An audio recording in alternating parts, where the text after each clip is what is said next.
Greetings, everyone. Today I just want to answer another question quickly regarding, okay, the question normally is, how many attorneys do I need when I'm transferring property or when I'm buying a property? So if you're buying a property and you're buying the property cash, let's say you're buying the property cash, you'll just need a transferring attorney.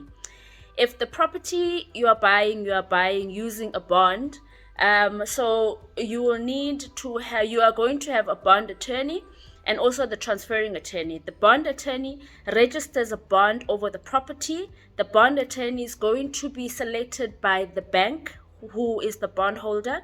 You will be contacted by the bond attorney. You will not have much choice in deciding. The bond attorney you might have sometimes, but sometimes most of the times you don't. But the transferring attorney, the seller decides who is going to be the transferring attorney. Most times sellers don't have attorneys, so the agents choose the attorneys for the sellers, or the purchaser could also have an attorney that they can suggest.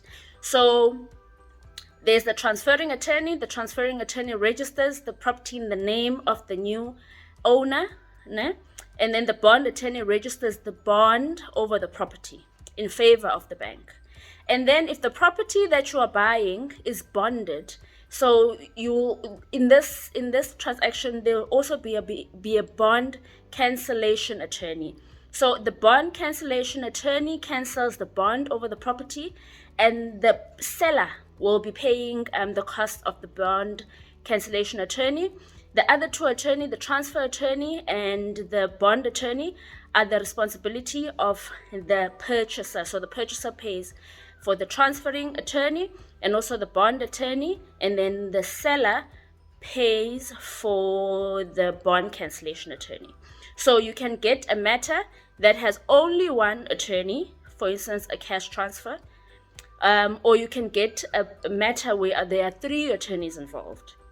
So during the process, all three attorneys need to communicate so that when the property is registered and the bond is being registered over the property and the other bond is being cancelled, that has to happen at the same time.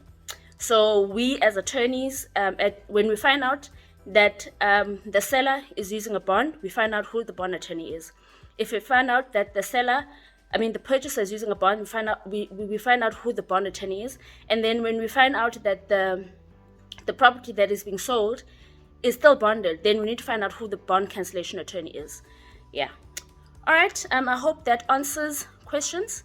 If you've got any other questions, just pop them down below in the comment section, and also please, and subscribe, because this helps the YouTube algorithm to give this video to people who might be interested.